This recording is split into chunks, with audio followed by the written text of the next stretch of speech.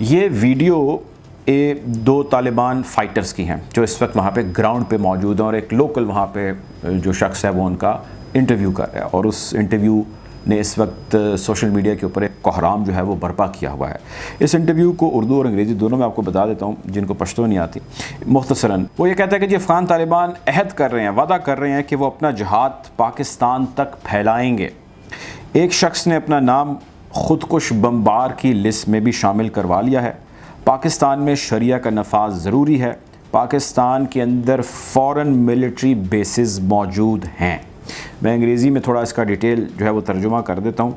एहसानुल्लाह टीपू महसूद साहब हैं जिन्होंने ये ट्वीट की है। सीनियर जर्नलिस्ट हैं, ये न्यूयॉर्क टाइम्स के लिए भी काम करते हैं और इस सारे ख़त्ते पश्तून पट्टी से बड़ी अच्छी तरह वाकिफ़ हैं।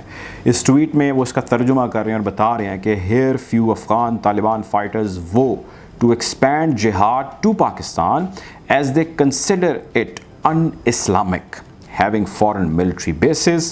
I have enlisted myself for suicide attack in Pakistan. One fighter claims such loose cannons can be easily persuaded for jihad outside Afghanistan, primarily in Pakistan. मुख्तसर भाई इसके अंदर ये कहा जा रहा है तालिबान जो ग्राउंड पर अफ़गान तालिबान जो ग्राउंड पर मौजूद फोर्सेस हैं वो ये कह रही हैं कि पाकिस्तान पे हमने यलगार करनी है। वो अन इस्लामिक कंट्री है, वहाँ पे आज भी वो कहते हैं जी बेसिस मौजूद हैं फ़ॉरेन फोर्सेस की और हम वहाँ पे हमला करेंगे। मैंने अपना नाम वो कहते हैं जी ख़ुदकुश बमबार के तौर पे लिखवा दिया, लिस्ट में शामिल करवा दिया और हम शरिया का नफाज वहाँ पे करेंगे। इनमें से कोई चीज़ नहीं जो भाई मैं कह रहा हूँ, ये सारी की सारी चीज़ें इस वीडियो के अंदर बयान की गई हैं जो इस वक्त सोशल मीडिया पर वायरल है। सबसे पहले मैंने एहसानुल्लाह महसूद टीपू साहब जो न्यूयॉर्क टाइम्स के सहाफ़ी हैं उनकी ये ट्वीट देखी और इसके ऊपर लोगों के रिप्लाइज़ पढ़ने शुरू किए तो मुझे यूँ एहसास हुआ कि जो चीज़ें मैं आपसे अब से कुछ हफ़्तों कबल शेयर कर रहा था और जिस पे हमारे बहुत सारे दोस्त नाराज़ हो रहे थे और उनका कहना ये था कि मैं थोड़ा ज़्यादा क्रिटिकल हो गया हूँ जबकि तालिबान जो है वो बिल्कुल बदल चुके हैं। तो मुमकिन है वो लोग शायद ठीक कह रहे हों, ये भी मुमकिन है कि मैं गलत सोच रहा हूँ, लेकिन इस वीडियो के आ जाने के बाद कुछ सवालात हैं जो मेरे जहन में आ रहे हैं। मैंने सोचा कि मैं आपसे सिर्फ वो सवालात शेयर करता हूँ और आप पे छोड़ता हूँ कि आप इसका बेहतर फ़ैसला कीजिए। मैं ये नहीं कह रहा कि जो हुआ वो गलत हुआ और जो ये होने जा रहा है ये बहुत सही होने जा रहा है। सवाल एक ये है कि क्या जो ग्राउंड पर मौजूद फ़ाइटर हैं अफ़गानिस्तान में तालिबान के, क्या वो अपनी क़यादत के कंट्रोल में नहीं हैं? अगर वो कंट्रोल में हैं तो ये वीडियो क्या है?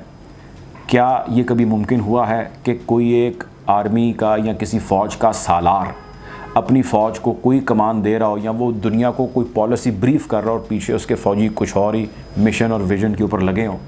ऐसे को गद्दार कहा जाता है और इसके ख़िलाफ़ सख्त कार्रवाई की जाती है और उसकी सज़ा मौत होती है। ये भी मैं नहीं कह रहा, ये भी तारीख़ के अंदर चीज़ मल्टीपल जगहों पे, कई हज़ार जगहों पे है। अच्छा, अब ये सवाल अपनी जगह अब भी स्टैंड करता है कि क्या ग्राउंड पर मौजूद तालिबान अपनी क़यादत की बात से इनहराफ करते हैं, उससे इनकारी हैं? अगर वो इनकारी हैं तो ये कौन है और उनके ख़िलाफ़ क्या कार्रवाई तालिबान ने प्लान की है? दूसरी चीज़ ये कि क्या ये गलत है वीडियो? वो बिल्कुल इनकारी नहीं है, वो उनके हाँ में हाँ मिलाते हैं और अगर वो उनकी हाँ में हाँ मिलाते हैं तो क्या तालिबान के अंदर आज भी ये सोच पाई जाती है कि वो पाकिस्तान के साथ किसी न किसी स्टेज पे हेड ऑन हेड कर सकते हैं और उसी पाकिस्तान के साथ या उसके ख़िलाफ़ जो आज उसका ब्रेड एंड बटर इकट्ठा करने के लिए इमदाद भी दे रहा है, उसके लिए सपोर्टिव भी है। अगर ये भी बात गलत है तो ये जो आवाज़ें उठ रही हैं या ये जो नैरेटिव सामने आ रहा है, ये कौन से धड़े हैं, ये कौन से ग्रुप्स हैं, इनकी निशानदेही तालिबान क्यों नहीं कर रहे, इसके ऊपर एक्सप्लेनेशन तालिबान क्यों नहीं दे रहे। अगला सवाल ये कि क्या पाकिस्तान का अफ़गानिस्तान के अंदर या अफ़गानिस्तान की बदलती सूरत हाल के अंदर मामलात को बड़ा बारीक बीनी से देखना या उन मामलात के अंदर कोई रोल प्ले करना पाकिस्तान के लिए क्या सूटेबल है या वायबल है? अगर है तो उसके क्या ऑप्टिक्स हैं, क्या डायनामिक्स हैं? क्योंकि ये तमाम चीज़ें कोई भी शख्स ज़ाहिर है तब समझ सकता है या उन पे अमल कर सकता है जब तक उसके अपने घर के अंदर मामलात दुरुस्त ना हो गए हों। तो क्या पाकिस्तान के अपने अंदर मामलात इस वक्त सारे इन ऑर्डर है हाउस, इकनॉमिकली मामलात, हमारे फाइनेंशियल मामलात दुरुस्त हैं? क्या हमारा जो इस वक्त भूख अफलास की शरह है क्या वो दुरुस्त है? क्या हमारा लिटरेसी रेट जो है वो बेहतर हो चुका है? क्या अमन आ चुका है? क्या टीटीपी कंट्रोल हो चुके हैं? वगैरह वगैरह जैसे कोई 100 मसले हैं। क्या ये चीज़ें ऑर्डर में हैं? और अगर ये ऑर्डर में नहीं है तो यहाँ से जो चीज़ हम वहाँ तक पहुँचा रहे हैं या यहाँ से जो सोच, अफकार और एफ़र्ट्स हम वहाँ पे लगा रहे हैं, अगर तो लगा रहे हैं, तो क्या हमें ये करना चाहिए? ये बहुत सारे सवालात हैं जो जन्म दे रहे हैं। लेकिन इस सारी सिचुएशन के बरक्स मैंने इसके ऊपर अभी तक कोई कमेंट नहीं किया, लेकिन मैं आज भी इसी नैरेटिव पे खड़ा हूँ जो मैं फ्रॉम द डे फर्स्ट था। वो नैरेटिव ये है कि अफ़गानिस्तान से अमेरिका का इनखला, अफ़गानिस्तान से अफ़गानिस्तान गवर्नमेंट का फॉल आउट होना और अफ़गानिस्तान में तालिबान का पावर में आना, ये तीनों चीज़ें अमेरिका का प्लान थी और उसने अपने एग्जैक्ट उस प्लान के मुताबिक ये तमाम काम किए जिस तरह वो करना चाहता था।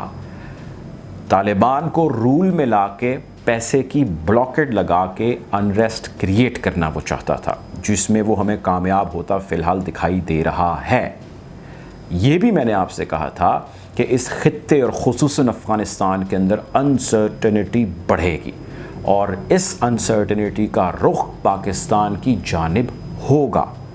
ये वीडियो जिसमें 2 उनके कमांडर या उनके सिपाही हैं जो मे भी हो सकता है बड़े क्लोज हो कमांडर के, या वो एटलीस्ट अपनी चलो उस कमांड या उस ब्रिगेड की तो नुमाइंदगी कर रहे हैं, ये उसकी एक मिसाल है।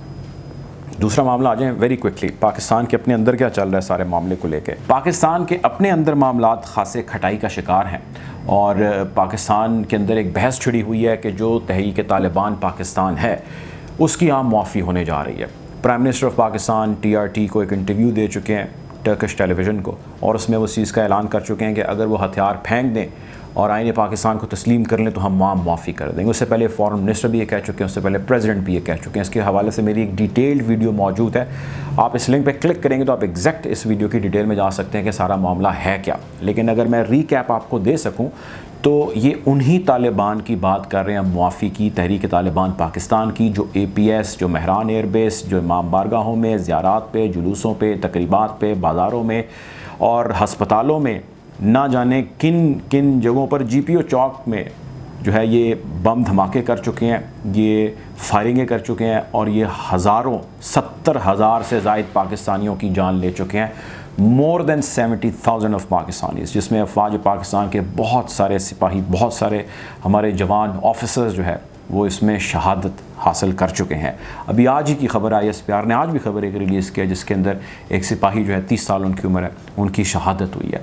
तो हमें ये तय करना है कि जिस दुश्मन के ख़िलाफ़ हम बरसरे पेकार हैं, क्या हम उससे माजी में जब लड़ रहे थे कि हमने तब गलत किया, उससे तभी डायलॉग हो जाना चाहिए था, या आज हम उससे डायलॉग की बात और आम माफ़ी और सुलह की जो बात कर रहे हैं ये गलत कर रहे हैं? दोनों में से किसी एक चीज़ या किसी एक कॉन्क्लूजन पे हमें आना होगा। ये मुमकिन नहीं है कि हम पहले भी ठीक करें तो हम आज भी ठीक करें। ये मुमकिन नहीं है कि सानिया APS समेत पाकिस्तान में बड़े दहशतगर्दी के वाक़यात के पीछे जो लोग शामिल थे उनकी आम मुआफ़ी हो जाए। अब आम मुआफ़ी में बड़ी बारीक लाइन है, थिन लाइन जिसको कहते हैं। वज़ीर-ए-आज़म पाकिस्तान कहते हैं हथियार डाल दें। अब हथियार तो ज़ाहिर है उसने उठाए हैं जो आपके ख़िलाफ़ बरसरे पेकार है, आपके ख़िलाफ़ बरसरे पेकार होने के लिए या किसी के ख़िलाफ़ भी आवाज़ उठाने के लिए हथियार एक वो है जो बंदूक है, और दूसरा हथियार आपकी कलम है और आपकी सोच है। तो आप क्या उस सोच को सरेंडर करने के लिए भी जो है, जो कर देगा उस सोच को सरेंडर, उसके लिए भी आप माफ़ी का ऐलान कर देंगे?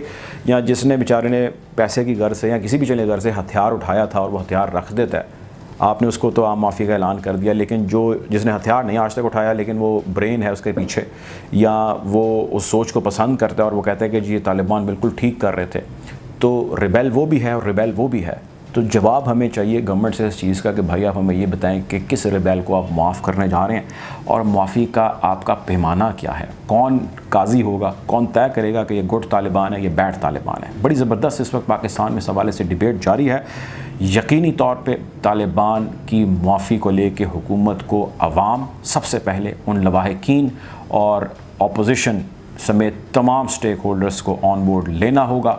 उसके बाद यकीनी तौर पे ये किसी भी कदम पे आगे बढ़ सकते हैं। अगर वो ऐसा नहीं करेंगे तो ख़ित्ते के अंदर वो अफ़गानिस्तान हो या पाकिस्तान हो, बढ़ता हुआ तालिबान का असर रसूख आया है। वेस्ट की हमारे पे मुमकिन सैंक्शंस की पाबंदियाँ और इसके हवाले से बिल पेश किया जाना भी आया है। ये हमें तय करना है कि हम किस जानिब बढ़ रहे हैं। हम कोशिश करेंगे कि ख़ित्ते की सूरत हाल जो बदल रही है इसके हवाले से आपको अपडेट रखें। अपना ख्याल रखें, दुआ में याद रखें। अल्लाह हाफ़िज़।